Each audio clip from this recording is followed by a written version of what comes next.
पुरानी याद आते हैं। ये बात गुरुदेव अन्यथा नाले पीहर वाले कह रहे थे कि तुम ऐसी गई अपने पिया के गांव कि तुमने सब कुछ भुला दिया। हमारा प्यार, तुम्हें इतना प्यार वहां मिला कि तुम्हें हमारी याद नहीं आई।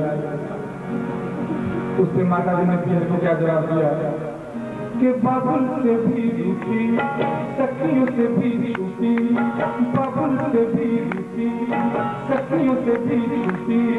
लोग कहे मुझे झूठी पिया, आए और ले गए अपने गाँव में। पिया आए और ले गए अपने गाँव में। बाबुल से भी रूठी, सखियों से भी छूटी, बाबुल से भी रूठी, सखियों से भी छूटी। लोग कहे मुझे झूठी पिया, आए और ले गए अपने गाँव में। पिया आए और ले गए अपने गाँव में। पिया आए और ले गए अपने गाँव में। बाबुल से भी रूठी, सखियों से भी छूटी। लोग कहे मुझे झूठी पिया, आए और ले गए अपने गाँव में।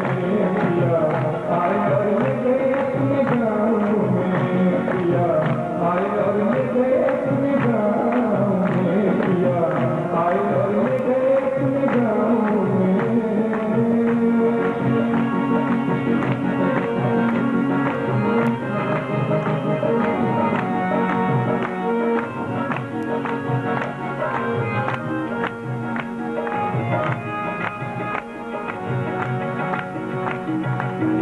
बाबुल की मुझे याद सताए, और मुझे अब झूला झुलाए।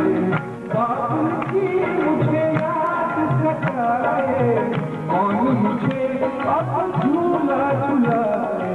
जब भी मैं गिरती थी, जब भी मैं गिरती थी, माता न जलती थी। बाबुल आते ले लेते अपनी बाहों में। पिया आते ले लेते अपनी बाहों में। बाबुल से भी रूठी, सखियों से भी छूटी, बाबुल से भी रूठी, सखियों से भी छूटी। लोगों ने मुझे झूठी पिया, आए और ले गए अपने गाँव में। पिया आए और ले गए अपने गाँव में। पिया आए और ले गए अपने गाँव में। हाल न जाने कैसे कहूँ, कोई बात न माने। मैं मजबूर, कोई हाल न जाने कैसे कहूँ, कोई बात न माने। अगर तू जाना सखियों को समझाना, अगर तू जाना सखियों को समझाना। मुश्किल हो गया ना अब, मेहंदी लगी है मेरे पाँव में। अब मेहंदी लगी है मेरे पाँव में। अगर तू जाना सखियों को समझाना, अगर तू जाना सखियों को समझाना। मुश्किल हो गया ना अब, मेहंदी लगी है मेरे पाँव में। अब मेहंदी लगी है मेरे पाँव में।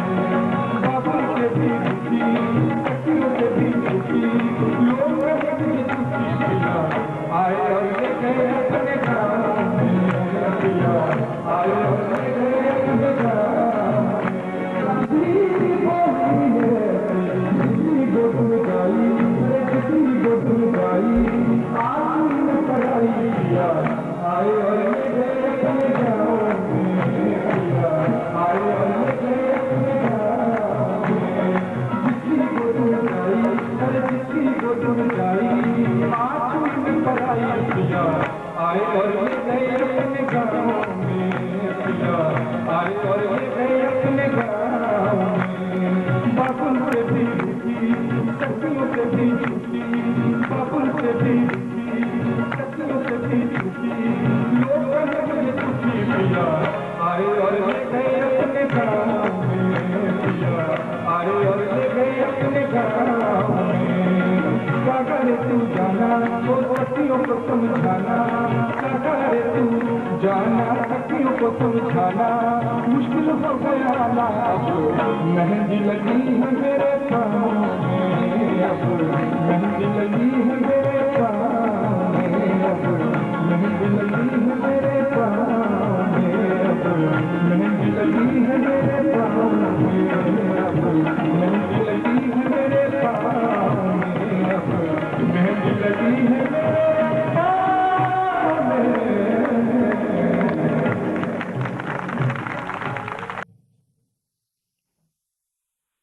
अगर नहीं छोड़ती तो लोग घर वाले ताना करते कि लड़की बड़ी होगी, शादी नहीं हो रही है। इसलिए वो तो ठीक ही है, तो उसमें कोई बड़ी बात नहीं। और जब हम 12 साल के जवान हो गए, बहुत देने का तो जवान हो गए, शादी कर, ये क्या चीज होती है? ये तो कर ले, और मैं कर तो लूँ, तो मालूम तो पड़े करना क्या मुझे। बस तुम चलो तुम तो तैयार बैठे। लोगों को पूछे, शिष्यों को, लड़कों को पूछा, भाई शादी शादी का चक्कर क्या है? कहने नहीं, शादी करनी जरूरी होती है, शादी के सब बेकार होना जिंदगी का। 12 साल का जवान कितना जवान होता होगा, आप कल्पना करिए। फिर वहाँ बैलगाड़ियां थी, बसें तो थी नहीं उस जमाने में। एक बैलगाड़ी पर हम बैठे, दूल्हा बंद करके, पगड़ी खिसके इधर उधर पकड़ पकड़ इधर बंदी नहीं।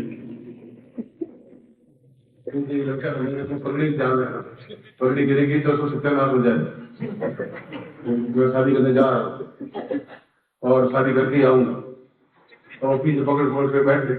उसने मेरे हाथ में मेरी इज्जत जा रही है,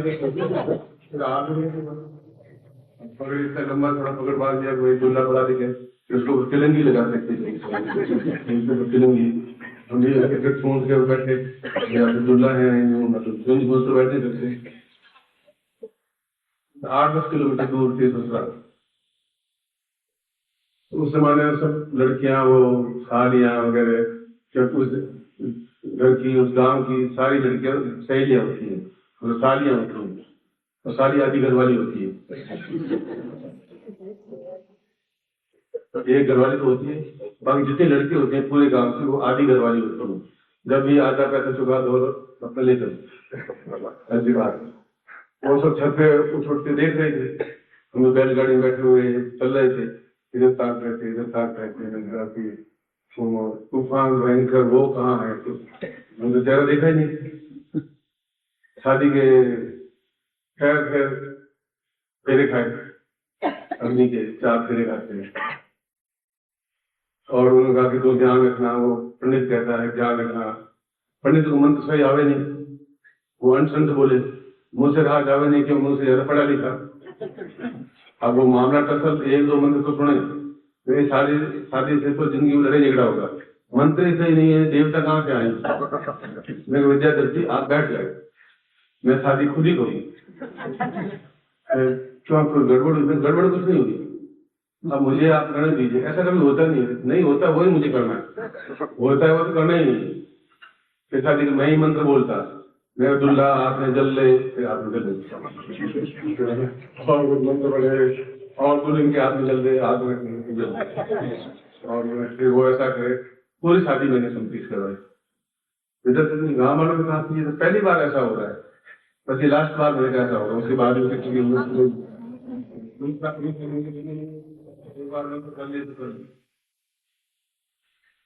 शादी पूरी हो गई। शादी के दूसरे दिन हमारे राजस्थान में, हमारी जाति में, दुल्हन को अपने पाँव में उठा करके 4 फेरे खाए। पहले तो पैदल खाते हैं 4 फेरे, शाम को तो 2 दिन उठाते पूरी दुल्हन को, और उठा करके बाहर कर। तो क्या है कि दुल्हन भारी होती है, अग्नि के अंदर पटक देते हैं दर्द में। तो मेरे बड़े बाप से उन्होंने कहा कि हिम्मत रखना। मैं कहा हिम्मत क्या रखे, चुईया जैसी तो दे मेरा शरीर लाल और इतना ये यहाँ टूट करे। अब उसमें हिम्मत नहीं, तो कमर बांध, तो मजबूती से कमर बांध। मैं लाओ कमर बांध के उसको उठाया। तो सही है, दुल्हा देखी तो उठना मत, अकड़ में रहना, एकदम उसका अकल ठिकाना आएगी। मैं हाथ में पिन लगा रखी मुझे, तो पहले से ध्यान जो थोड़ा उठी नहीं तो पिन लगाया बात फिर दुल्ला बहुत ताकतवान, दुल्ला बहुत ताकतवान, इस ताकत को नहीं तो दूसरी बकरी है, मोटी होती तो भैंस होती तो उसको भी उठा देती, वो कोई बड़ी बात। शादी करने के बाद विदाई समारोह होता है। विदाई समारोह में फिर वो लड़की रोवे या नहीं रोवे, इस सबसे गले मिलकर रोती, दादा से, बाप से, भाई से, बहन से, सहेलियों से, सखियों से। आगे वो दूल्हा वो दुपट्टा पर पकड़े हुए फूल की तरह खड़ा, वो न तो मिले, एक से गले मिले, दूसरे गले मिले। गाँव में मतलब तो 40 सहेलियां, अब एक माह 5-5 मिनट भी लगाए तो 4-5 घंटे दुपट्टे से 2-3 झटके में दिए। ये हो गया खेल खत्म। अब वो कौन समझे, वहां का मतलब घूम से निकाला हुआ एक हाथ का।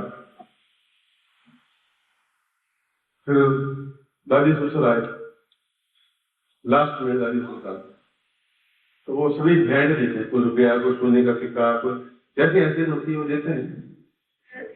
तो उन्होंने भी अपने अंटी से धोती पहनते थे, अंटी से गठड़ी निकाली, गठड़ी की पोटली थी, मैं खड़ा खड़ा देखता उस रुपये का सिक्का पूरा। फिर उस पोटली को और खोला, फिर 300 खोला, नीचे पर 304, फिर 5वीं, फिर 6वीं।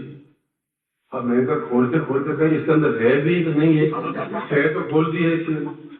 साथ में तो मैंने उनको धीरे से कहा कि कुछ हीरे जवाहरात निकाल दे तो खराब हो, आप कर क्या रहे हो? नहीं, मैं लड़की को दूंगा, होती है मेरी, आप दो, मुझे कोई आपत्ति नहीं है, मगर ये पल्ले से पल्ला खोले जा रहे हो, गठरी की गठरी खोले जा रहे हो, कर क्या रहे हो? खैर बाहर में गठरी खोली तो चवन नहीं निकली, वो लड़की रोने लगी गले में, मैं भी उसके गले मिलकर रोने लगा। ये फिर चले गए तो महीने भर बाद वापस किए ऐसे बात। तब तक चेहरा मेरा देखा नहीं, न कोई संकेत, न टॉन्टिंग, न इशारा, न कोई बातचीत, न आंखें, न कान। गोरी है, काली है, पीली है, लाल है, कुछ प्रेजेंटिंग की नहीं, कुछ किया नहीं। और उधर पूछ सब तुम पहले प्यार व्यार करती थी नहीं, तो पहले मुझे बता दो, मैं तुझे बता दो, वहाँ कुछ नहीं। फिर पिताजी का दिवाली आ गई है तो मतलब थोड़ा आप ध्यान दो, दूसरी तरफ भी ध्यान दो। घर में सब लोग दुखी है, मैं ही दुखी बैठ के भूल रहा हूँ, तो सुनिए पिताजी ये क्या। नमस्कार। अगर आप सद्गुरुदेव डॉक्टर नारायण दत्त श्रीमाली जी के दीक्षित हैं या फिर आपके पास उनसे जुड़े हुए कोई भी अनुभव है तो नीचे दिए गए हुए नंबर पर वीरल पटेल जी को मैसेज कीजिए या फिर फ़ोन कॉल कीजिए और अपने अनुभव ज़रूर शेयर कीजिए। डॉक्टर नारायण दत्त श्रीमाली जी के आत्मकथा का संकलन करने में मदद करें। धन्यवाद।